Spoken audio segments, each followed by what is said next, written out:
I think collaborating is really a great idea, but I think you really have to make sure in collaborations that you're on the same page, that you know who owns the rights to things, and that you've protected your own interests. I think it's very easy to meet somebody and to feel like, oh, we have a synergy and we're both interested in the same thing, or anybody on a team.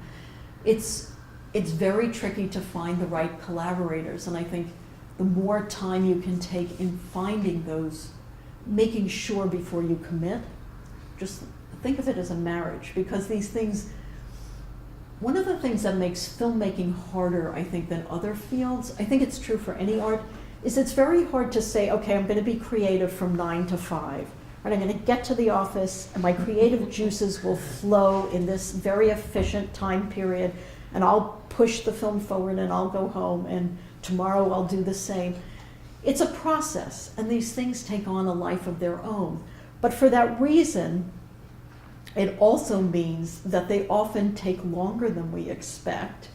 It's hard to get them to be efficient. And I think when you're looking for collaborators, you want people who are a mix of creative energy, but also people who can function within time constraints, because I think it's very hard. I know some really brilliant editors who have to go on their artistic journey, and that can take months and years, and what they eventually come up with is wonderful, but from a budgetary standpoint, it's really challenging. So now when I look at potential partners, I'm not only looking, are they brilliant creative geniuses, but are they also people who can work practically within certain constraints like budget. So those, I'd say, are some of the key things. I'm trying to think what else. I think, yeah, trying things on a small scale, and obviously being in school is such an advantage, because you can also make the mistakes without having them have the consequences that mine did in real life time, you know, on a much higher scale.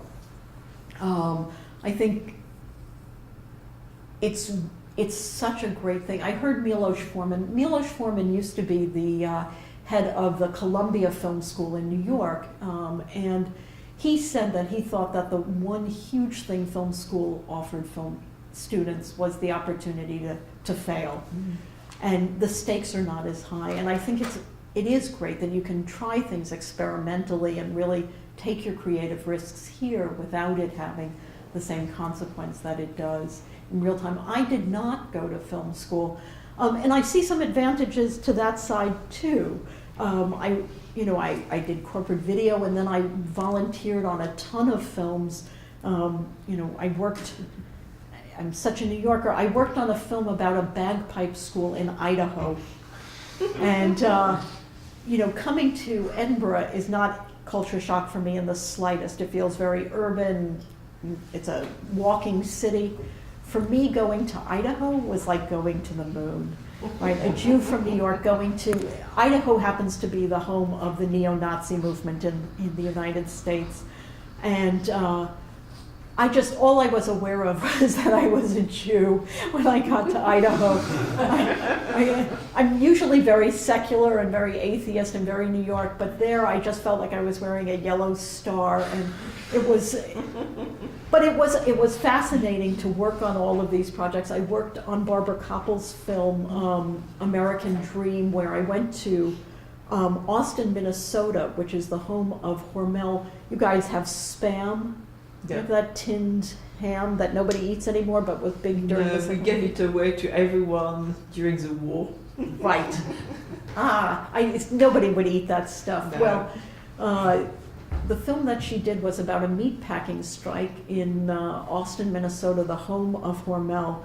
And I went with her for the year anniversary of that strike. And it was, the wonderful thing about documentaries, it lets you enter someone else's life and their world. And being in a union town where once this strike hit, the entire industry had ripple effects on the town, because all of the whole economy was dependent on this one company. And when it went down, everything went down. And to watch Barbara in action was just so exciting. really allows herself to become a vehicle for these people to tell their stories. And by working on it for a year, everybody knew her. She was so much part of the community. It was really a wonderful experience. So for me, just jumping in, working on films really was wonderful. And I know that there were some film companies that felt that filmmakers who had gone to film school came out of film school assuming that they would direct right off the bat, and felt that that was a liability of film schools, that it's hard to get your first directorial work and certainly to get funding for it. And in this climate, it's even harder.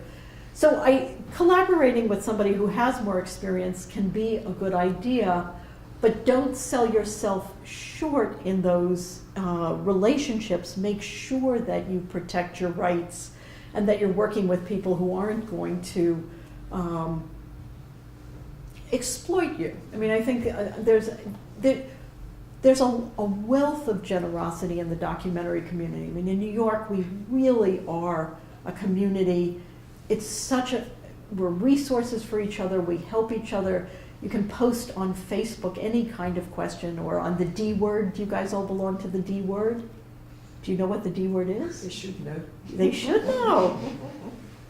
Part of it originated here at the Scottish Documentary Institute. So the D word is an online community of documentary filmmakers around the world.